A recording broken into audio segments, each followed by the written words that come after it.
ہم اس قابل نہیں تھے، بن مانگے اس نے یہ نعمتیں عطا فرمائی، تو ہم اپنی تقدیر پہ راضی رہیں، جو اللہ نے لکھ دیا ہم اس پہ راضی ہیں۔ اس کی مثال یوں سمجھیں کہ ایک چھوٹا بچہ اس بات پہ راضی ہوتا ہے کہ اس کی ماں اس کے لیے جو کرے وہ ٹھیک ہے، تو جیسا چھوٹے بچے کو ماں پہ اعتماد ہوتا ہے اور وہ ماں کی ہر بات پہ خوش ہو جاتا ہے، اسی طرح بندے کا تعلق اللہ سے ہونا چاہیے کہ ہم اللہ تعالیٰ کی ہر بات پہ راضی ہو جائیں۔ جیسا اللہ نے چاہا ہمیں دنیا کے اندر رکھا، ہم اس حال میں راضی ہیں۔ ایک دفعہ بنی اسرائیل نے حضرت موسیٰ علیہ السلام سے سوال پوچھا کہ اے موسیٰ علیہ السلام، ہمیں کیسے پتہ چلے کہ اللہ ہم سے راضی ہیں؟ آپ کو طور پہ جاتے ہیں تو آپ ذرا اللہ تعالیٰ سے پوچھئے۔ چنانچہ حضرت موسیٰ علیہ السلام کو طور پر تشریف لے گئے تو انہوں نے سوال پوچھا، اے اللہ، میری قوم پوچھتی ہے کہ کیسے پتہ چلے کہ آپ ہم سے راضی ہیں؟ رب کریم نے فرمایا، اے میرے پیارے موسیٰ علیہ السلام، ان لوگوں کو جا کے بتا دو، اگر یہ اپنے دل میں مجھ سے راضی ہیں تو میں ان سے راضی ہوں، اگر ان کے دل میں مجھ سے شکوے ہیں تو میں ان سے ناراض ہوں۔ تو بڑا آسان طریقہ ہے یہ معلوم کرنے کا کہ اللہ ہم سے راضی ہے یا نہیں۔ اپنے دل میں جھانک کے دیکھیں۔ جو مومن ہوتا ہے ہر حال میں اللہ سے راضی، الا الکفر والضلال، سوائے کفر اور گمراہی کے، ہر حال میں اللہ سے راضی۔ جس حال میں اللہ رکھے بس ہمارے لیے وہی حال بہتر ہے۔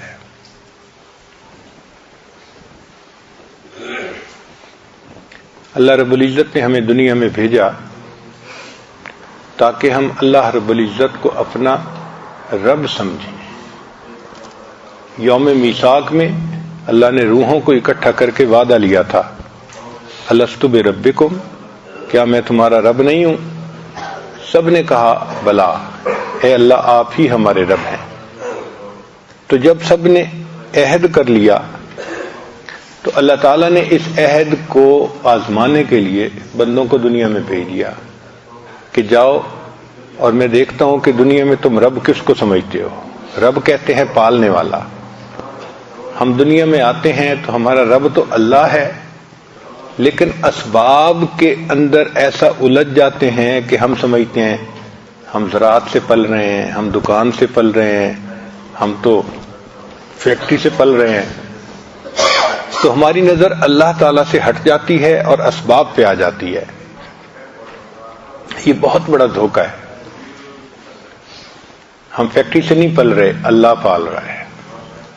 ہم نوکری سے نہیں پل رہے، اللہ پال رہا ہے۔ ہم کھیتی سے نہیں پل رہے، اللہ ہمیں پال رہا ہے۔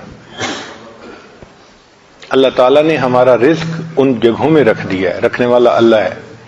اس کی مثال یوں سمجھیں کہ اگر ایک دیہاتی آدمی شہر آئے اور دیکھے کہ ٹوٹی میں سے پانی آ رہا ہے تو وہ تو جاہل ہے، وہ تو یہی سمجھے گا کہ ٹوٹی پانی دے رہی ہے، حالانکہ جو سمجھتا ہے وہ جانتا ہے کہ ٹوٹی سے تو پانی کا اظہار ہو رہا ہے، نکل رہا ہے، اصل میں تو پیچھے ایک پمپ ہے جو یہاں پانی بھیج رہا ہے۔ جس طرح پانی پمپ بھیج رہا ہے اور وہ ٹوٹی سے نکلتا نظر آتا ہے، اللہ تعالیٰ رزق ہمارا اپنے خزانوں سے بھیج رہے ہیں، وہ ہمیں دکان سے نکلتا نظر آتا ہے، وہ فیکٹری سے نکلتا نظر آتا ہے، وہ زراعت سے نکلتا نظر آتا ہے۔ تو اس میں دھوکے میں پڑنے کی ضرورت نہیں ہے۔ اس لیے فیکٹری کی وجہ سے کوئی ایسا کام نہ کریں جو شریعت کے خلاف ہو، بزنس میں کوئی ایسا کام نہ کریں جو شریعت کے خلاف ہو، اس لیے کہ جب اللہ نے رزق دینا ہے تو ہم کیوں کوئی کام ایسا کریں جو اللہ کو ناپسند ہو۔ اور اللہ تعالیٰ نے ہمیں جس حال میں رکھا وہ سب سے بہتر حال۔ یہ بہت بڑا سبق ہے جو ہم نے یاد کرنا ہے کہ ہمارا رب کون ہے؟ اللہ ہے۔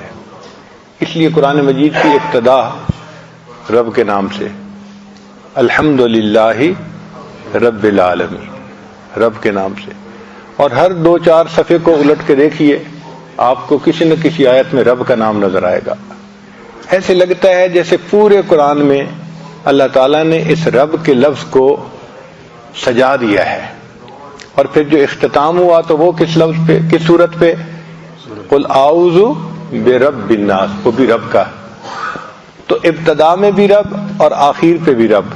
مقصد یہ تھا کہ تم اس یقین کو پکا کر لو کہ پالنے والا کون ہے؟ رب ہے. اچھا، ہم اگر نماز پڑھتے ہیں تو ہر رکن میں رب کی یاد. دیکھیں، ہم رکوع میں کھڑے ہو کے تلاوت کرتے ہیں تو تلاوت میں پڑھتے ہیں الحمدللہ رب العالمین، تو رب کو یاد کیا نا. پھر ہم رکوع کرتے ہیں قیام کے بعد تو رکوع میں پڑھتے ہیں سبحان ربی العظیم، رب کو یاد کیا. پھر ہم سجدہ کرتے ہیں سبحان ربی الاعلی. پھر ہم اتحیات میں بیٹھ جاتے ہیں تو رب جعلنی مقیم الصلاۃ، تو رب کا نام ہر جگہ، ہر رکن میں. مقصود یہ تھا کہ ان کے دماغ میں یہ چیز بیٹھ جائے، پکی ہو جائے کہ ہمارا رب اللہ ہے. یہ مضبوط ایمان ہماری ضرورت ہے کہ ہماری نظر ہر وقت اللہ تعالیٰ کی ذات پہ ہو. اسی لیے قرآن مجید میں جتنی بھی دعائیں ہیں اکثر دعائیں رب کے نام سے مانگی گئی. رب کہتے ہیں کہ جو پرورش کرنے کا ذمہ دار ہو، جیسے بچے کی مربیہ اس کی ماں ہوتی ہے،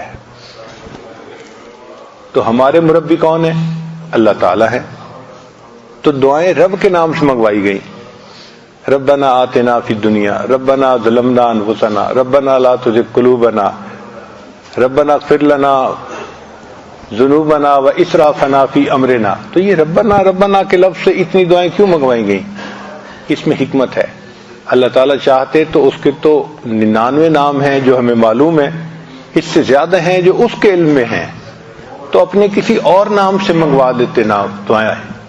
رب کے نام سے منگوائی اس لیے کہ رب کے نام میں ایک تعلق ہے کہ یہ بندہ ہے، وہ اللہ ہیں اور وہ اس کے ذمہ دار ہیں.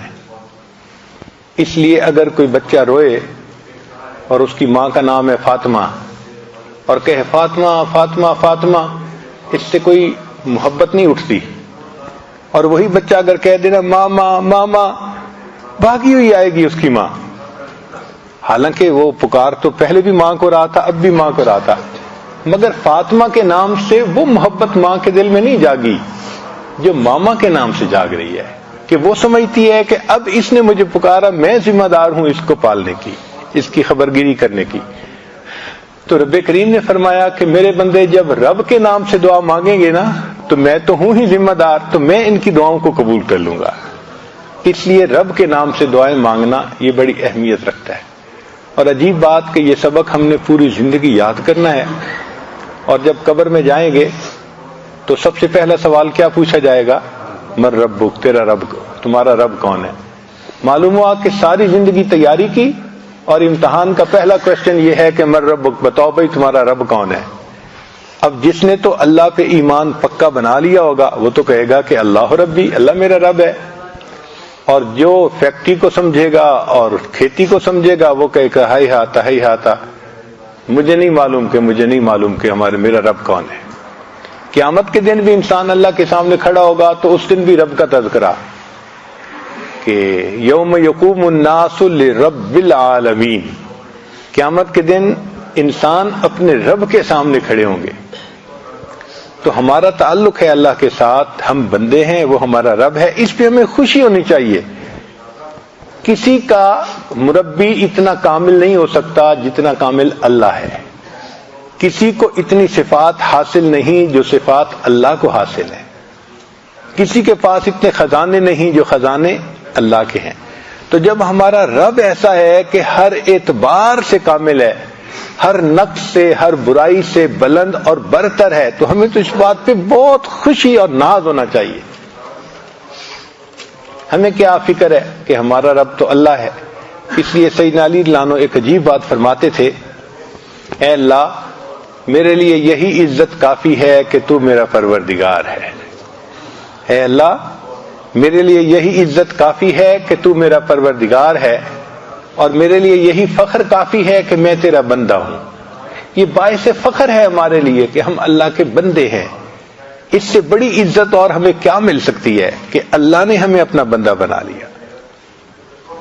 تو 3 باتیں ہیں جو آج کی اس مجلس میں آپ اپنے دل میں اچھی طرح بٹھا لیں، پہلی بات کہ ہم اللہ سے راضی ہوں کہ وہ ہمارا رب ہے، خوش ہوں اس بات پہ، دل میں خوشی کی لہر محسوس کریں کہ ہمارا پروردگار اللہ ہے، اور جو بھی ہو جائے اس کو ہم سمجھیں کہ یہ ہمارے اللہ کی طرف سے ہے، اور جو بھی ہے اس میں ہمارے لیے بہتری ہے۔ اس کو کہتے ہیں رضا بالقدر، کہ تقدیر پہ راضی رہنا۔ اور دوسرا کہ ہم نبی علیہ الصلوۃ والسلام سے راضی ہوں کہ وہ ہمارے پیغمبر علیہ السلام ہیں۔ سچی بات ہے، نبی علیہ الصلوۃ والسلام کی تعلیمات کے انوارات جب نصیب ہوتے ہیں نا، تو اتنا شکر کا احساس ہوتا ہے دل میں، اے اللہ آپ نے کتنا کرم کیا کہ آپ نے اپنے محبوب کو ہمارا راہبر اور رہنما بنا دیا۔ اگر نبی علیہ الصلوۃ والسلام ہمیں زندگی گزارنے کی تعلیم نہ دیتے تو پتہ نہیں آج ہم کن گمراہیوں میں پڑے ہوئے ہوتے۔ دیکھیں، مسنون دعاؤں کے معنی پہ غور کریں۔ اگر نبی علیہ الصلوۃ والسلام نے یہ دعائیں مانگنی نہ سکھائی ہوتی، انسانوں کے دماغ کی پرواز اتنی نہیں تھی کہ وہ اپنے دماغ سے ایسی دعائیں مانگ سکتے۔ اب یہ جو ہے رب اللہم مہدنا فی من ہدیت وعافنا فی من عافیت، ان کے معنی پہ غور کریں۔ معنی بتاتے ہیں کہ اگر یہ دعا نبی علیہ الصلوۃ والسلام نہ سکھاتے تو کسی ولی کی اتنی پرواز نہیں تھی کہ وہ اپنی فہم سے ایسی دعا مانگ سکتا۔ یہ نبوت کی شان ہے۔ جو اللہ کو کامل جانتے تھے انہوں نے مانگنا سکھا دیا، اور جو طائف کی دعا ہے وہ تو پڑھ کے حیران ہی ہوتے ہیں، حیرت ہی ختم نہیں ہوتی کہ اللہ کے محبوب صلی اللہ علیہ وسلم نے کتنی خوبصورت دعا مانگی۔ اور یہ دعا اللہم انی عبدک وابن عبدک وابن امتک، حیران ہوتے ہیں یا اللہ کیا سونے کی سیاہی سے لکھنے کے قابل الفاظ ہیں جو محبوب صلی اللہ علیہ وسلم کی مبارک زبان سے نکلے ہیں۔ تو نبی علیہ الصلوۃ والسلام کی تعلیمات کا جب نور نصیب ہوتا ہے نا، تو ایک احسان کی کیفیت دل میں آتی ہے کہ شکر ہے کہ اللہ کے حبیب صلی اللہ علیہ وسلم ہمارے معلم اور ہمارے مرشد، ہمارے نبی علیہ الصلوۃ والسلام، اور ان کی محبت دل میں آتی ہے۔ تو ہم نبی علیہ السلام سے راضی ہیں کہ وہ ہمارے نبی ہیں، اور دین اسلام سے ہم راضی ہو جائیں کہ وہ ہمارا دین ہے۔ سچی بات تو یہ ہے کہ اگر ہمیں دین نہ ملتا ہم جانوروں جیسی زندگی گزارتے ہیں۔ کتنے لوگ دنیا میں ہیں جو عقل میں ہم سے اچھے ہیں، لیکن بیچارے ایسی بری زندگی گزار رہے ہیں کہ جانوروں جیسی۔ ہمیں شریعت نے بتایا کہ دیکھو یہ حلال ہے کھاؤ اور یہ حرام ہے مت کھاؤ، ان بیچاروں کو پتہ ہی نہیں، حرام حلال کی تمیز ہی نہیں، چنانچہ پتہ نہیں کیا کیا چیزیں کھاتے ہیں۔ ہمارے ایک قریبی ساتھی تھے، وہ ایک مرتبہ چائنا چلے گئے۔ اب وہاں لوگ انگلش کم جانتے ہیں اور یہ انگلش ہی بول سکتے تھے، تو ان کو خوب بھوک لگی۔ یہ چاہتے تھے کہ میں کہیں سے کچھ کھانا کھاؤں، تو انہوں نے سوچا کہ چلو میں اشاروں کی زبان سے اپنا کام نکالتا ہوں۔ ایک چائنیز کو انہوں نے کھڑا کیا اور اس کو انہوں نے کہنا چاہا کہ بھئی مجھے بھوک لگی ہے، تو انہوں نے پیٹ کی طرف اشارہ کیا کہ پیٹ خالی ہے میرا۔ وہ ان کو لے کے گیا ایک جگہ، جا کے دیکھا تو وہ ٹوائلٹ تھا۔ وہ سمجھا ان کے پیٹ میں خرابی ہے اور یہ بیچارہ ٹوائلٹ جانا چاہتا ہے۔ کہتے ہیں کہ میں ٹوائلٹ میں آگے حیران، یہ مجھے کہاں لے کے آیا۔ پھر میں نے سوچا کہ میں کچھ اور طریقہ اختیار کروں، ایک دوسرے بندے کو روکا اور اس بندے کو پھر میں نے منہ کی طرف اشارہ کیا کہ میں کچھ کھانا چاہتا ہوں۔ وہ مجھے کہنے لگا کہ آؤ میرے ساتھ۔ وہ مجھے لے کے گیا ایک ریسٹورانٹ کے اوپر، اور میں نے دیکھا تو وہاں مچھلیاں اور اس قسم کی چیزیں بہت تلی ہوئی پڑی تھی، کباب بنے ہوئے پڑے تھے، اور میں ان کو دیکھ رہا تھا تو کہنے لگا کہ جہاں مچھلی پڑی تھی وہاں ایک چوہا بھی پڑا تھا، پورا کا پورا تلا ہوا، اس کی دم بھی نظر آ رہی ہے، مونچھیں بھی نظر آ رہی ہیں۔ کہتے اس کو دیکھ کے مجھے تو طبیعت میں بڑی کراہت ہوئی کہ ہیں یہ چوہے بھی کھاتے ہیں۔ خیر میں نے ایک جگہ دیکھا کہ وہی کچھ گول گول بوٹیاں ہیں، تو میں نے پھر اسے کہا کہ بھئی مجھے یہ سالن چاہیے۔ اس نے کہا ٹھیک ہے۔ جب وہ سالن ڈال رہا تھا تو میرے دل میں اچانک خیال آیا میں اس سے پوچھ تو لوں کہ یہ گوشت ہے کس کا. تو میں نے اس سے پوچھا کہ بھائی یہ گوشت ہے کس کا؟ وہ آگے سے کہنے لگا وہ پتہ چلا کتے کا گوشت تھا. تو اب بتائیں کہ ایسے بھی لوگ ہیں بیچارے چوہے کھاتے ہیں، کتے کھاتے ہیں، بندر کھاتے ہیں، سور کھاتے ہیں. یا اللہ تیرا کتنا ہم پر کرم، ہم تو ساری زندگی سجدے میں پڑے رہیں. اللہ ہم آپ کا شکر ادا نہیں کر سکتے کہ آپ نے ہمیں ایسا دین عطا کیا، ایسی نعمت عطا فرمائی کہ بس معلوم کرو اور عمل کرتے چلے جاؤ. تو ہم یقینی بات ہے کہ اللہ تعالیٰ کے اس نعمت کا شکر ادا نہیں کر سکتے جو دین اسلام کی نعمت اللہ نے دی ہے. یہ جو ہمارے گھروں میں اولاد ماں باپ کی محبتیں ہیں، یہ محبتیں آپ کو کفر کی زندگی میں نظر نہیں آ سکتی، نہیں ہے. چنانچہ ایک ریاست ہے کنیکٹیکٹ، نیو یارک کے قریب ہے، نیو جرسی نیو یارک کے قریب ہے.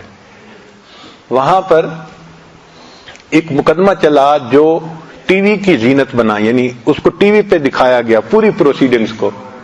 چونکہ سب نے دیکھا اس لیے میں بھی نقل کر رہا ہوں. مقدمہ کیا تھا؟ ایک ماں نے بیٹے پہ مقدمہ کیا کہ میرا خاوند فوت ہو گیا، یہ میرا جوان بیٹا ہے، میں اس کے ساتھ گھر میں رہتی ہوں. میرا مقدمہ یہ ہے کہ اس میرے بیٹے نے ایک کتا پالا ہوا ہے اور یہ دن میں تقریباً 3-4 گھنٹے اس کتے کے ساتھ گزارتا ہے. اس کو باہر لے کے جاتا ہے، کھانا کھلاتا ہے، اس کا خیال رکھتا ہے. 3-4 گھنٹے روزانہ یہ کتے کے ساتھ گزارتا ہے. میں اس کی ماں ہوں، میں اکیلی اداس ہوتی ہوں، میرا دل چاہتا ہے کہ یہ بچہ میرے کمرے میں 5 منٹ کے لیے آئے، یہ نہیں آتا. تو میں عدالت سے استدعا کرتی ہوں کہ اس کو حکم دیں کہ یہ روزانہ 5 منٹ کے لیے آ کے مجھے اپنا چہرہ ہی دکھا دیا کرے. ماں نے مقدمہ کیا اور وکیل کیا، بچے نے بھی اس کے مقابلے میں وکیل کیا، اور یہ مقدمہ چلا. دونوں طرف سے دلائل دیے گئے، اور دلائل دینے کے بعد جو مقامی قانون تھا اس کے حساب نے جج نے ججمنٹ دی کہ جی کتا اس لڑکے نے پالا ہوا ہے، کتا اس کی لائبلٹی ہے. 2 گھنٹے لگیں 5 گھنٹے لگیں اس کو لگانے پڑیں گے اس کی ضرورت کو پورا کرنے کے لیے، چونکہ اس کی ذمہ داری ہے. رہ گئی ماں، تو چونکہ بچے کی عمر 18 سال سے اوپر ہو چکی، اس کی ماں اس کی جو ہے لائبلٹی نہیں ہے. ہم قانون کے مطابق بچے کو مجبور نہیں کر سکتے کہ اپنی ماں کو روزانہ چہرہ دکھا دیا کرے.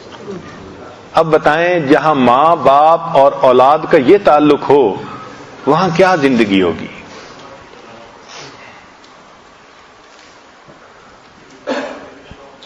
ایک مرتبہ میں ٹرین پہ سفر کرنے کا موقع ملا. وہاں پہ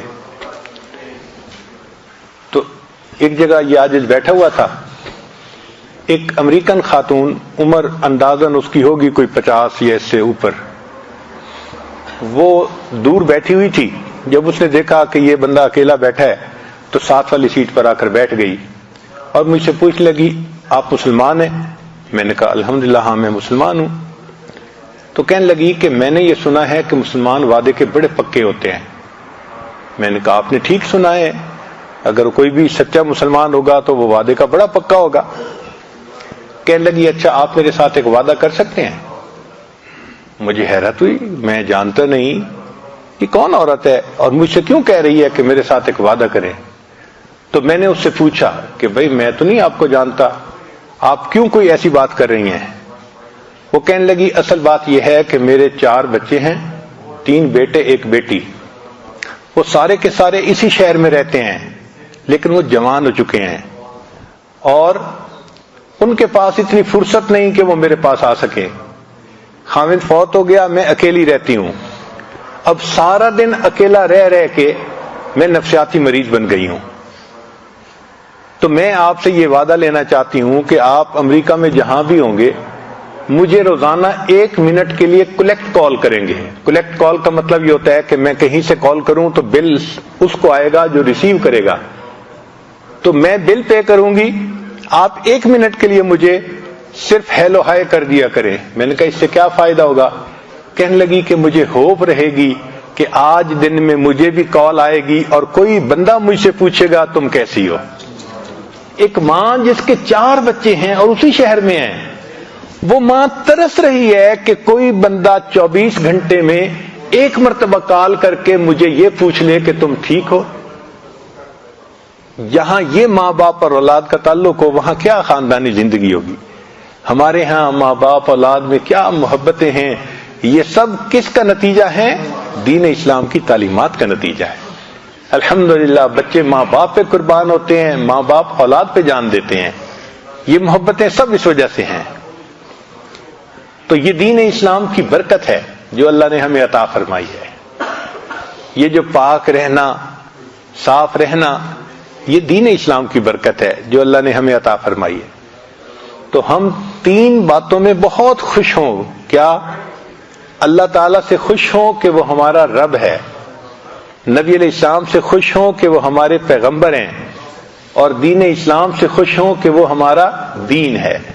جو بندہ 3 چیزوں میں خوش ہو گیا، اب نبی علیہ السلام کی حدیث مبارکہ سن لیجئے کہ اللہ تعالیٰ کے حبیب صلی اللہ علیہ وسلم فرماتے ہیں ذاق طعم الایمان، اس بندے نے ایمان کا مزہ چکھ لیا. من رضی باللہ ربا، جو اللہ سے راضی ہو گیا کہ اللہ رب ہے، وہ بے محمد النبی، اور محمد صلی اللہ علیہ وسلم سے راضی ہو گیا کہ وہ ہمارے نبی ہیں، وبالاسلام دینا، اور اسلام سے راضی ہو گیا کہ وہ دین ہے. یعنی یہ 3 کام کرنے سے بندے کو ایمان کی لذت نصیب ہو جاتی ہے، چاشنی نصیب ہو جاتی ہے. تو ہمیں اللہ سے راضی رہنا چاہیے. اللہ ہمیں جس حال میں رکھا ہے ہمارے لیے وہی حال بہتر ہے. اگر کوئی اور حال ہوتا تو ہم دکھی ہو جاتے، ہم پریشان ہو جاتے. یوں بندہ سمجھتا ہے کہ میں تو بڑا دکھی ہوں، حالانکہ ہمیں اللہ تعالیٰ نے لاکھوں سے بہتر حال میں رکھا ہے. شکوے کرنا، یہ کہنا کہ یہ نہ ہوا وہ نہ ہوا، یہ اللہ تعالیٰ کو ناپسند ہے.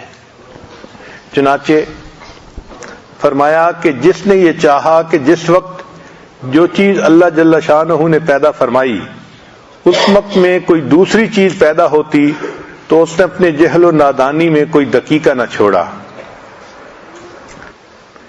مشائخ نے لکھا ہے رضا کیا ہے؟ فرماتے ہیں ہوا سرور القلب یمر بمر القضاء، کہ قضاء کے اوپر دل کو سرور مل جائے، اس کو رضا کہتے ہیں. نبی علیہ السلام نے ارشاد فرمایا عجبت من قضاء اللہ عز وجل للمؤمن ان اصابہ خیر حمد ربہ وشکرہ، کہ میں حیران ہوں، تعجب ہوتا ہے مجھے مومن کے حال پر کہ جب اللہ تعالیٰ اس کو اچھے حال میں رکھتا ہے تو وہ اللہ کی حمد بیان کرتا ہے، اس کا شکر ادا کرتا ہے. وَإِنْ أَصَابَتْهُ مُصِيبَةٌ، اور اگر اس بندے کو کوئی مصیبت پہنچتی ہے حامد ربہ وصبر، وہ اللہ کی حمد بیان کرتا ہے اور اس پر صبر کرتا ہے. المؤمن یؤجر فی کل شیء، مومن کو ہر بات میں اجر ملتا ہے، حتی فی اللقمۃ یرفعها الی فی امرأتہ، حتیٰ کہ بیوی کے منہ میں لقمہ ڈالتا ہے اس پر بھی اللہ اجر عطا فرماتے ہیں. کیا خوبصورت دین ہے کہ بیوی کو مسکرا کے دیکھو تو اس پر نیکی ملتی ہے، اور بیوی کے منہ میں لقمہ ڈالو اس پر خوشی ملتی ہے. اپنی ہی انسان ضرورتوں کو پورا کرتا ہے، اللہ نے اس پر بھی ہمارے لیے اجر لکھ دیا ہے. یہ بیوی کے منہ میں لقمہ ڈالنا یہ بھی نبی علیہ الصلوۃ والسلام کی ایسی سنت ہے کہ جس پر گھر آباد ہو جاتے ہیں. ایک مرتبہ لاہور کا ایک نوجوان تھا، اس کی شادی کو کچھ مہینے ہو گئے تھے تو ملنے کے لیے آیا. ہم نے پوچھا سناؤ بھائی آپ خوش ہیں؟ تو بڑا غصے میں تھا، کہنے لگا جی کیا کروں، بس ماں باپ نے ایسی بیوی ڈھونڈ کے دی ہے جو بالکل جو ہے نا وہ دین سے محبت نہیں رکھتی، نماز نہیں پڑھتی، کہتا رہتا ہوں پردے کا خیال نہیں کرتی، فلاں نہیں کرتی فلاں نہیں کرتی. ایک لمبی چارج شیٹ اس نے بنائی ہوئی تھی. تو مقصد اس کا یہ تھا، یہ کہتے ہیں to read in between the line, کہ اگلا بات تو کر رہا ہے لیکن مدعا کیا ہے یہ سمجھنا پیر کا مقصد، پیر کا کام ہوتا ہے. ہمارے حضرت فرمایا کرتے تھے اگر مرید ہونا 420 تو پیر ہوتا ہے 840. اللہ تعالیٰ ان کو وہ فہم دے دیتے ہیں کہ وہ سمجھ جاتے ہیں کہ یہ چاہتا کیا ہے.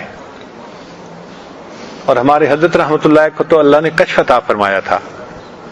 ایک مرتبہ کراچی میں یہ عاجز خدمت میں حاضر تھا تو ایک عالم آئے تو مجھے پتا تھا کہ یہ عالم حضرت سے کیا پوچھنے کے لیے آئے ہیں.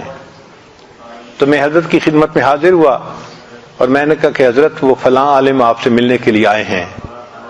حضرت نے میری طرف دیکھا اور فرمانے لگے میں لعنت بھیجتا ہوں اس پیر پر کہ جس کو کوئی ملنے کے لیے آئے اور پیر کو پتہ نہ چلے یہ کیوں آیا ہے.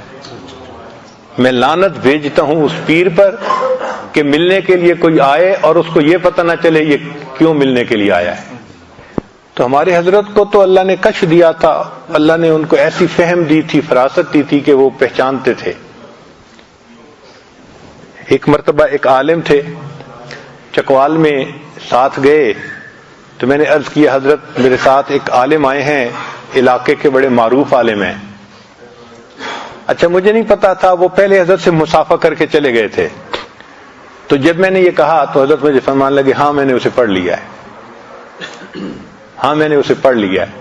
یعنی آئے اور مسافہ کیا اور مسافہ کرنے کی دیر میں حضرت فرمان لگے میں نے اسے پڑھ لیا ہے، مجھے پتہ ہے کہ وہ کس درجے کا عالم ہے. تو یہ فراست ہوتی ہے جو اللہ تعالیٰ عطا فرما دیتے ہیں.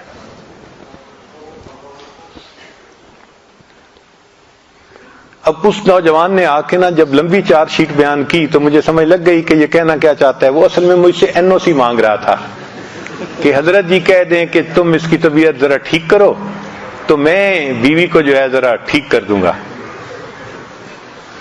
خیر جب اس نے اپنی ساری بات کر لی تو میں نے اس سے کہا کہ اچھا مجھے یہ بتاؤ کہ جس وقت شادی ہوئی تھی اس وقت تو آپ بھی اسی حال میں تھے، چونکہ اس کو بیعت ہوئے بھی تھوڑا وقت ہوا تھا. شادی کے وقت جیسا لڑکا تھا ویسی لڑکی ماں باپ نے ڈھونڈی تھی. کہنے لگے جی ہاں اس وقت تو میری بھی حالت وہی تھی. میں نے کہا پھر آپ کیسے بدلے؟ کہ جی میں نے آپ کے بیانات سنے، پھر میں نے بیعت کر لی اور میری زندگی بالکل بدل گئی. میں نے کہا کیا یہ موقع آپ کی بیوی کو بھی ملا؟ کہنے لگا نہیں. میں نے کہا کسی مجلس میں اس کو بیان سنوایا؟ کہنے لگے نہیں. میں نے کہا جب تک وہ یہ بیان نہیں سنے گی تو زندگی کیسے بدلے گی؟ یہ تو قصور اس کا نہیں ہے، یہ تو قصور آپ کا ہے جس نے موقع ہی نہیں دیا. تو تھوڑا سا نا وہ سلو ہو گیا کہ بھئی میں جس شد و مد کے ساتھ آیا تھا نا یہاں یہ سلسلہ نہیں چلے گا. اچھا خیر میں نے پھر اس کے بعد اس سے ویسے باتیں کی، جنرل باتیں جو ہوتی ہیں نوکری کے بارے میں ادھر ادھر کی. اور پھر اس کے بعد اس کو رخصت کرتے ہوئے میں نے کہا کہ آپ ایسا کریں کہ جب جائیں نا تو جاتے ہوئے راستے سے مٹھائی کا ایک ڈبہ لے لیں. اس نے پوچھا جی؟ میں نے کہا وہ جا کے جب گھر میں دسترخوان بچھے نا کھانے کے لیے تو وہ مٹھائی کا ڈبہ بھی اس کے اوپر رکھنا اور ان میں سے مٹھائی کا ایک ٹکڑا اٹھا کے نا بیوی کے منہ میں ڈالنا. وہ مجھ سے پھر پوچھتے جی؟ اس کو سمجھ نہیں آ رہی تھی کہ بھئی یہ مجھے کہہ کیا رہے ہیں. وہ تو آیا تھا اس کو سیدھا کرنے کی نیت سے اور ہم اسے کہہ رہے تھے کہ بیوی کے منہ میں مٹھائی کا. تو پھر میں نے اسے کہا کہ بھئی میں فارسی نہیں بول رہا اردو میں بات کر رہا ہوں، آپ مقصد کو سمجھیں کہ جائیں اور یہ سنت عمل ہے اور آپ تو ماشاءاللہ اب بہت سنتوں پہ عمل کرتے ہیں تو اس سنت پہ بھی عمل کریں. کہنے لگا جی ٹھیک ہے. وہ چلا گیا. اللہ کی شان دیکھیں کہ دوسرے دن بیوی کو لے کے آیا، میری بیوی بیعت ہونے کے لیے آئی ہے. میں نے پوچھا کیسے؟ کہنے لگا میں گھر گیا، مٹھائی کا ڈبہ دسترخوان پہ رکھوایا تو بیوی خاموشی سے دیکھتی رہی کہ یہ ہو کیا رہا ہے. پھر لقمہ کھاتے کھاتے میں نے ایک گلاب جامن اٹھایا اور بیوی کے منہ کی طرف بڑھایا تو وہ میری طرف دیکھنے لگی کہ کیا کر رہے ہو؟ تو میں نے کہا کہ یہ مجھے حضرت صاحب نے بتایا ہے کہ نبی علیہ السلام کی سنت ہے تو میں اس سنت پہ عمل کر رہا ہوں، تمہارے منہ میں یہ لقمہ. کہنے لگے بیوی نے وہ مٹھائی کا ٹکڑا کھا تو لیا لیکن اس کے بعد وہ سر جھکا کر بیٹھ گئی اور مجھے کہنے لگی کہ اچھا مجھے نبی علیہ السلام کی اور سنتیں بھی سکھاؤ، مجھے نبی علیہ السلام کی اور سنتیں بھی سکھاؤ۔ ایک سنت پر عمل کرنے سے اس بچی نے پردہ بھی شروع کر دیا، نماز بھی شروع کر دی، زندگی کی ترتیب ہی بدل لی اس نے۔ تو محبوب صلی اللہ علیہ وسلم کی ایک سنت میں اتنی طاقت ہے کہ ایک آزاد خیال بچی وہ اپنی زندگی کا رخ ہی بدل لیتی ہے۔ اگر کسی کی بیوی دین کی طرف نہیں آتی تو یہ اس کے خاوند کا قصور ہوتا ہے کہ اس نے دین کو مجسم شکل میں پیش نہیں کیا ہوتا۔ اگر دین کو ہم مجسم شکل میں پیش کرتے تو سب سے زیادہ ہماری قدردان ہماری بیوی ہوتی۔ اور اس کی دلیل کیا ہے کہ نبی علیہ السلام نے جب نبوت کا دعویٰ فرمایا تو سب سے پہلے کون ایمان لے کے آیا؟ عورتوں میں سیدہ خدیجہ کبریٰ رضی اللہ تعالیٰ، جو بیوی تھی، جو جتنا قریب رہتی تھی اتنا جلدی وہ ایمان لے کے آئی۔ تو دین میں تو مقناطیسیت ایسی ہے کہ جو اس پر عمل کرے گا اس کی بیوی اس پہ قربان جائے گی۔ مگر ہم ایسا تو نہیں نہ کر سکتے کہ بیوی نیک بن کے رہے اور ہم آزاد بن کے رہیں، یہ نہیں ہو سکتا، ہماری یہ تمنا پوری نہیں ہو سکتی۔ ہم خود نیک بنیں گے تو پھر گھر والے اولاد پھر وہ بھی نیک بنیں گے۔ تو بہرحال ہم اللہ رب العزت سے راضی ہیں کہ وہ ہمارے رب ہیں، نبی علیہ السلام سے راضی ہیں کہ وہ ہمارے پیغمبر ہیں، اور ہم دین اسلام سے راضی ہیں کہ وہ ہمارا دین ہے۔ یہ دین کی باتوں کو بوجھ سمجھنا، بڑی پابندیاں ہیں جی، بڑی پابندیاں ہیں، یہ بہت خطرناک چیز ہے، کبھی ایسا نہ سمجھنا۔ مثلا جیسے فاسق قسم کے لوگ کہہ دیتے ہیں یہ کیا ہے جی، عورتوں پہ اتنی پابندیاں، پردے میں رہو، لپٹے رہو، یہ پابندیاں نہیں ہیں، اس میں راحت ہے، وہ کتنی مصیبتوں سے بچ جاتی ہے۔ اگر وہ عورت بے پردہ پھرتی تو پتہ نہیں اس کو کہاں کہاں سے عزت کا خطرہ ہوتا۔ اب اگر وہ پردے میں ہے تو وہ پرسکون زندگی گزار رہی ہے۔ تو جو شریعت نے پابندیاں لگائی ہیں اس میں ہمارا فائدہ ہے۔ چنانچہ کتابوں میں ایک واقعہ لکھا ہے، ایک آدمی تھا جو امام مسجد بھی تھا، اللہ کی شان کہ وہ فوت ہوا۔ تو جب اس کو دفن کیا گیا تو اس کا چہرہ قبلے کی طرف کر دیا گیا، جیسے عادت ہے دفن کرنے کے لیے میت کا چہرہ قبلے کی طرف کر دیا جاتا ہے۔ کوئی ایسی وجہ بنی کہ قبر کو کھولنا پڑا، تو جب لوگوں نے قبر کھودی کوئی اپنی چیز ڈھونڈنے کے لیے تو دیکھا کہ چہرہ قبلے کی طرف سے پھرا ہوا تھا۔ تو ان کو بڑی حیرت ہوئی کہ بھئی ابھی کل کی تو بات ہے، یہ کیسے چہرہ پھر گیا بالکل دوسری طرف۔ تو لوگوں نے تحقیق کی، ان کے گھر والوں سے پوچھا کہ بھئی کون سی وجہ، تو کوئی وجہ نظر نہیں آتی تھی۔ ایک اللہ والے تھے، وہ سمجھ گئے کہ کوئی اندر کا مسئلہ ہے اور سیریس مسئلہ ہے۔ تو انہوں نے اس کی بیوی سے پوچھا کہ بھئی آپ بتائیں دین کے بارے میں ان کا معاملہ کیا تھا؟ تو بیوی نے کہا کہ جی دین کے کاموں پہ عمل تو کرتے تھے، لیکن کبھی کبھی مجھے کہتے تھے کہ یہ جو سردی کے موسم میں ہم میاں بیوی ملتے ہیں نا، اور اس کے بعد غسل فرض ہے، دین میں یہ بہت سختی کی چیز ہے، یعنی میاں بیوی کے ملنے کے بعد غسل کا کرنا ان کو بوجھ نظر آتا تھا۔ دین کا حکم بوجھ نظر آنے کی وجہ سے اللہ نے قبلے سے چہرہ ہی ہٹا دیا۔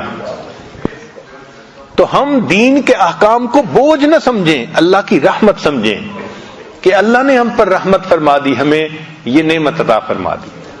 تو تین باتیں، اللہ سے راضی ہوں کہ وہ ہمارا رب ہے، نبی علیہ السلام سے راضی ہوں کہ وہ ہمارے پیغمبر ہیں، اور دین اسلام سے راضی ہوں کہ وہ ہمارا دین ہے۔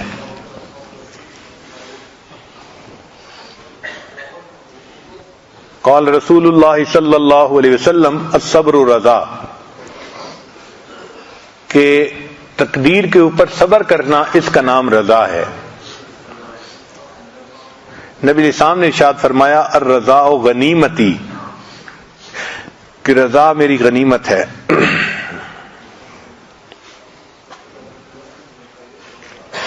مکتوبات امام ربانی مجدد ثانی رحمۃ اللہ علیہ میں ہے، حضرت حق جل سبحانہ مومنوں کے نزدیک تمام چیزوں سے زیادہ عزیز اور محبوب ہے، خواہ اموال ہوں یا انفس، زندہ کرنا اور مارنا سب اللہ تعالی کے افعال میں سے ہے، کسی دوسرے کو اس میں دخل نہیں، لہذا لازمی طور پر اللہ تعالیٰ کا فعل بھی عزیز تر اور محبوب تر ہوگا، بلکہ مناسب تو یہ ہے کہ محب اپنے محبوب کے فعل سے لذت گیر ہو اور خوشی حاصل ہو۔ جب اللہ سے محبت ہے تو ہماری تقدیر کس نے بنائی؟ اللہ نے بنائی، تو اللہ کے فعل پر بھی ہمیں خوشی ہونی چاہیے نا۔ سبحان اللہ، اسی کو رضا کہتے ہیں۔ رضا 3 چیزوں کا نام ہے۔ اللہ تعالیٰ کا دین جس طرح اس نے اتارا ہے تو اس کے ساتھ راضی ہو جائے، تقدیر اور روزی جس طرح اس نے تیرے اور دوسروں کے لیے مقرر فرمائی تو اس کے ساتھ راضی ہو جائے، اور تیسرا ما سوی اللہ کی بجائے تو اپنے مولا کے ساتھ راضی ہو جائے۔ جنید رحمت اللہ علیہ فرماتے تھے رضا یہ ہے کہ تو اپنے اختیار کو ترک کر دے۔ حارث رحمت اللہ علیہ فرماتے تھے حکم الہی کے جاری ہونے پر دل کو سکون حاصل ہونا رضا ہے۔ ذنون مصری رحمت اللہ فرماتے تھے قضاء الہی کے گزرنے کے ساتھ ساتھ دل کا خوش ہونا یہ رضا ہے۔ وفی بعض الاخبار، اور بعض پہلے کی کتابوں میں یہ لکھا ہے، یقول اللہ تبارک و تعالی، اللہ تعالیٰ یہ ارشاد فرماتے ہیں من لم یرض بقضائی، جو بندہ میری قضا سے راضی نہیں ہوتا، ولم یصبر علی بلائی، اور میری بھیجی ہوئی بلا کے اوپر صبر نہیں کرتا، فلیخرج من تحت سمائی، اس کو چاہیے کہ میرے آسمان کے نیچے سے نکل جائے، ولیتخذ ربا سوائی، اور میرے سوا کسی اور کو اپنا رب بنا لے۔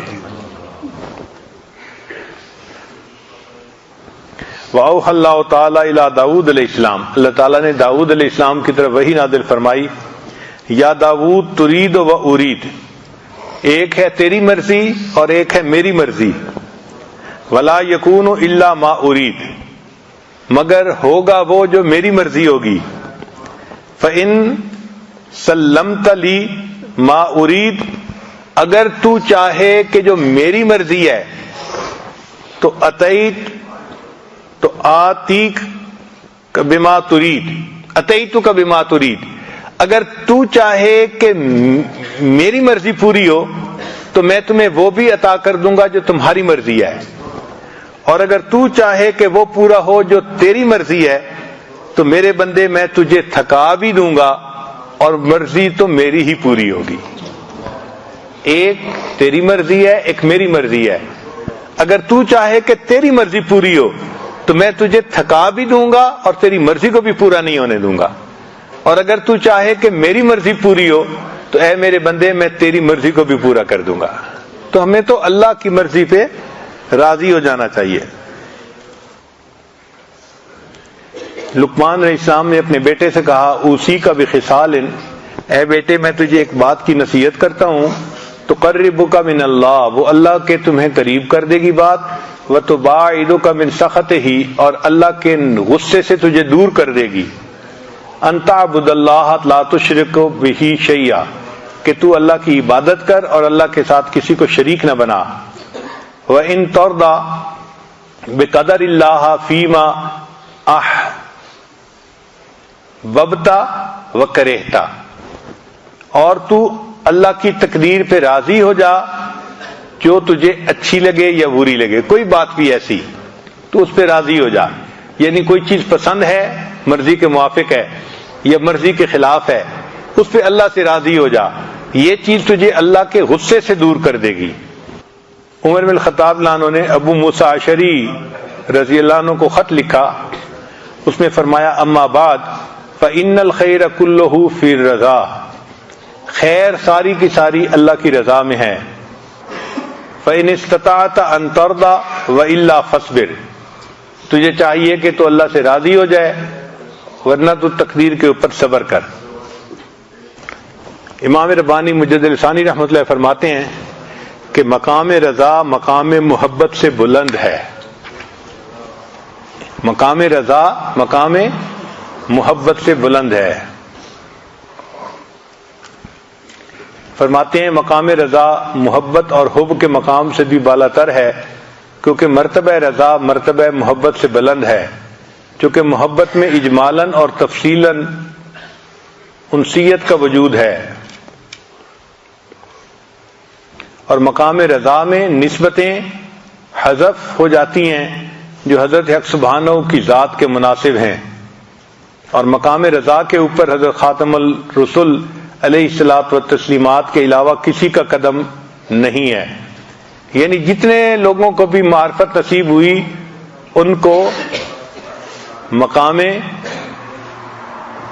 محبت تک معرفت نصیب ہوئی، اور اللہ کے حبیب صلی اللہ علیہ وسلم کو مقام رضا تک ہوئی۔ شاید اسی مقام کی خبر دیتے ہوئے نبی علیہ السلام نے فرمایا ہے، لی مع اللہ وقت لا یسعنی فیہ ملک مقرب ولا نبی مرسل، میرے لیے اللہ تعالیٰ کے ساتھ ایک ایسا وقت بھی ہوتا ہے جس میں کوئی مقرب فرشتہ اور نبی مرسل شریک نہیں ہوتا۔ اب علامات ہیں کہ بندہ رضا کے مقام تک کب پہنچتا ہے۔ پہلی علامت عین مصیبت میں محبت کا بھڑکنا، یعنی اللہ تعالیٰ کی طرف سے بندے کے اوپر کوئی مصیبت آئے اور بندے کے دل میں اللہ کی محبت جوش مار رہی ہو، یہ پہلی علامت۔ چنانچہ ایک صحابی کے بارے میں آتا ہے کہ ان کو پھوڑا نکل آیا، جس پھوڑے سے کہ موت آ جاتی تھی، اور کافی تکلیف کے عالم میں تھے۔ اس تکلیف کے عالم میں وہ اللہ تعالیٰ کو مخاطب کر کے کہتے تھے، اے میرے مالک، تو جو چاہے میرے ساتھ کر، میں تیری محبت کے اوپر ابھی بھی قائم ہوں۔ اے اللہ، تو جو چاہے میرے ساتھ کر، میں تیری محبت پر ابھی بھی قائم ہوں۔ اور ابو سلیمان فرماتے ہیں، اذا صلی العبد عن الشہوات فہو راض، جو بندہ شہوات کو چھوڑ دے وہ اپنے اللہ سے راضی ہو گیا۔ عبداللہ ابن مبارک رحمۃ اللہ فرماتے ہیں، الرضا لا یتمنا خلاف حالہ، اپنے حال کے خلاف جو بندہ تمنا نہ کرے وہ اللہ سے راضی ہوتا ہے۔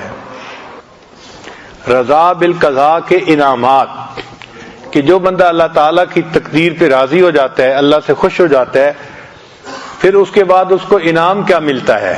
کمال ایمان کا ذائقہ چکھنا، ذاق طعم الایمان من رضی باللہ ربا وبالاسلام دینا وبمحمد الرسولہ۔ دوسرا، اللہ کی محبت کا ملنا، چنانچہ الرضا باب اللہ الاعظم وجنت الدنیا، یعنی جو انسان اللہ پہ راضی ہو جاتا ہے اس کو گویا دنیا کی جنت نصیب ہو جاتی ہے، ایسا سکون مل جاتا ہے اس کے دل میں، پھر ایسے بندے کو جنت کی بشارت ملتی ہے، یا ایتھا النفس المطمئنہ ارجعی الی ربک راضیۃ مرضیہ فادخلی فی عبادی وادخلی جنتی۔ مصیبت پر راضی رہنے والے کے لیے جنت کی بشارت۔ اس پر ابو موسیٰ اشعری رضی اللہ عنہ کی ایک حدیث ہے جو انہوں نے نقل کی کہ اذا مات ولد العبد قال اللہ للملائکۃ، جب کسی بندے کا بیٹا فوت ہو جائے تو اللہ تعالیٰ ملائکہ کو فرماتے ہیں، قبضتم ولد عبدی، تم نے بندے کے بچے کی روح قبض کر لی؟ فیقولون نعم، ملائکہ کہتے ہیں جی ہاں۔ فیقول، اللہ فرماتے ہیں، قبضتم ثمرۃ فؤادہ، تم نے اس کے دل کے پھل کو توڑ لیا؟ فیقولون نعم، وہ کہتے ہیں ہاں۔ فیقول، اللہ فرماتے ہیں، ماذا قال عبدی، بندے نے کیا کہا؟ فیقولون، فرشتے کہتے ہیں، حمدک، کہ اس بندے نے آپ کی حمد بیان کی، واسترجع، اور اس نے انا للہ پڑھی۔ فیقول اللہ، اللہ تعالیٰ فرماتے ہیں، ابنوا لعبدی بیتا فی الجنۃ وسموہ بیت الحمد، اس بندے کے لیے جنت میں محل تیار کر دو اور اس محل کا نام بیت الحمد رکھ دو۔ سبحان اللہ، اللہ کی رضا پہ راضی رہنے کی کیا نعمت ہے، اللہ جنت میں محل تعمیر کروا دیتے ہیں۔ پھر ایسے بندے کو اللہ تعالیٰ برکتیں عطا فرماتے ہیں اور غنی کر دیتے ہیں۔ فمن رضی بما قسم اللہ لہ، جو راضی ہو گیا جو اللہ نے اس کے لیے رزق کو تقسیم کیا، یعنی تقدیر میں لکھا، بارک اللہ لہ فیہ ووسعہ، اللہ تعالیٰ اس کے لیے برکت ڈال دیتے ہیں اور اس کو فراخی عطا فرما دیتے ہیں۔ پھر جو بندہ اللہ سے راضی ہوتا ہے، اسرع الناس مرن علی الصراط، پل صراط سے جو لوگ گزریں گے ان میں سب سے زیادہ تیز رفتاری کے ساتھ وہ بندہ گزرے گا جو اللہ کی رضا پہ راضی رہے گا۔ پھر جلساء الرحمن یوم القیامہ، کہ جو بندے اللہ سے راضی ہوں گے وہ قیامت کے دن اللہ تعالیٰ کے ہم جلیس ہوں گے، مجلس میں بیٹھنے کی ان کو سعادت نصیب ہوگی اور اللہ کی ان کو رضا حاصل ہوگی اور ان کو افضل درجات حاصل ہوں گے جنت میں۔ پھر ان کو اجر عظیم حاصل ہوگا، جو اللہ سے راضی ہوتے ہیں ان کو اللہ تعالیٰ اجر عظیم عطا فرماتے ہیں۔ اور ایک حدیث مبارکہ ہے، وہب بن منبہ رحمۃ اللہ علیہ نقل کرتے ہیں کہ داؤد علیہ السلام کو اللہ نے وحی نازل فرمائی کہ قال داؤد علیہ السلام، داؤد علیہ السلام نے پوچھا، رب ایو عبادک ابغض الیک، اے اللہ بندوں میں سے کون سا بندہ آپ کو سب سے زیادہ ناپسند ہے؟ قال، وہ بندہ جو میری تقدیر پہ راضی نہیں رہتا، وہ مجھے اپنے بندوں میں سب سے زیادہ ناپسند بندہ ہے۔ جو شخص کے قضاء سے جنگ کرتا ہے وہ ذلیل ہوتا ہے، اللہ اسے ذلت عطا فرماتے ہیں۔ تو اللہ تعالیٰ کے ہر کام میں خیر ہوتی ہے، بندے کو چاہیے کہ اللہ کے ہر کام میں راضی رہے۔ یہ اسرائیلیات میں ایک واقعہ ہے کہ ایک عابد تھا بنی اسرائیل کا، اس نے دعا مانگی کہ یا اللہ میں نے اتنے سال آپ کی عبادت کی، اب آپ مجھے یہ بتا دیجئے کہ جنت میں مجھے کون سی بیوی ملے گی۔ تو اسے خواب میں بتا دیا گیا کہ فلاں جگہ جاؤ تو بکریوں کو چرانے والی ایک عورت ہے، وہ تمہاری جنت میں بیوی ہوگی۔ چنانچہ وہ بندہ گیا تو اس کو اس جگہ پر ایک عورت مل گئی۔ اس نے اس کو کہا کہ میں چاہتا ہوں کہ میں 2-3 دن تمہارے قریب رہوں تاکہ مجھے تمہاری عبادت کا پتہ چلے کہ تم کیسی کرتی ہو۔ اس نے کہا ٹھیک ہے۔ چنانچہ یہ وہاں رہا۔ اس نے دیکھا کہ نہ وہ دن میں روزہ رکھتی تھی اور نہ وہ رات کو لمبی تہجد پڑھتی تھی، جبکہ یہ بندہ صائم الدہر تھا اور قائم اللیل تھا، ساری رات عبادت کرتا تھا، سارا دن روزہ رکھتا تھا۔ تو جب 2-3 دن اس نے دیکھا کہ بھئی اس کی تو عبادت کچھ بھی نہیں ہے میرے مقابلے میں، اس کو بڑی حیرت ہوئی کہ بھئی اتنی میں عبادت کرتا ہوں اور سالوں سے کر رہا ہوں، اور میرے درجے میں یہ عورت پہنچے گی اور میری بیوی بنے گی کہ جو ساری رات آرام سے سوتی ہے اور سارا دن جو ہے اپنا کام میں لگی رہتی ہے اور روزہ بھی نہیں رکھتی سوائے فرض روزوں کے۔ تو اس نے پھر اس سے تیسرے دن پوچھ لیا کہ تیرا کون سا عمل ہے جو اللہ کو پسند آیا، جس کی وجہ سے اللہ نے تیرے رتبے جنت میں بلند فرما دیے؟ اس عورت نے کہا کہ میں زیادہ عبادت نہیں کرتی، ایک عام زندگی گزارتی ہوں، بس اتنی بات ہے کہ میں اپنے اللہ سے اس سے راضی ہوں، اس نے جو میری تقدیر بنا دی میں اپنے رب سے راضی ہوں۔ تو اس نے کہا کہ ہاں تیرا یہ عمل ہے جس کی وجہ سے اللہ نے جنت میں تیرے درجوں کو بلند کر دیا۔ تو عبادت کیے بغیر جنت میں درجے بلند ہوں گے اس عمل پر کہ انسان اللہ سے راضی ہے۔ تو آج کی مجلس میں ہم نے یہ سبق سیکھا کہ ہم اپنی تقدیر پہ راضی ہوں، اور یہ صرف زبان کے الفاظ نہ ہوں، یہ دل کی کیفیت ہو، دل میں خوشی ہو کہ اللہ ہمارے رب ہیں، نبی علیہ السلام ہمارے پیغمبر اسلام ہیں اور دین اسلام ہمارا دین ہے، اور اللہ نے ہمیں جس حال میں رکھا ہوا ہے یہ بہترین حال ہے۔ جو لکھ دیا ہم اپنے مالک پہ راضی ہیں، ہم اپنے محبوب پہ راضی ہیں۔ جیسے امام ربانی مجدد صاحب نے ہم نے فرمایا کہ جب محبوب سے محبت ہوتی ہے تو جو کام محبوب کرے اس سے بھی محبت ہوتی ہے۔ تو اللہ نے ہماری تقدیر بنائی، ہم اس پہ بھی خوش ہیں کہ اللہ نے ہماری تقدیر جیسے بنائی۔ اللہ تعالی ہمیں مقام رضا عطا فرمائے۔ وآخر دعوانا ان الحمد للہ رب العالمین۔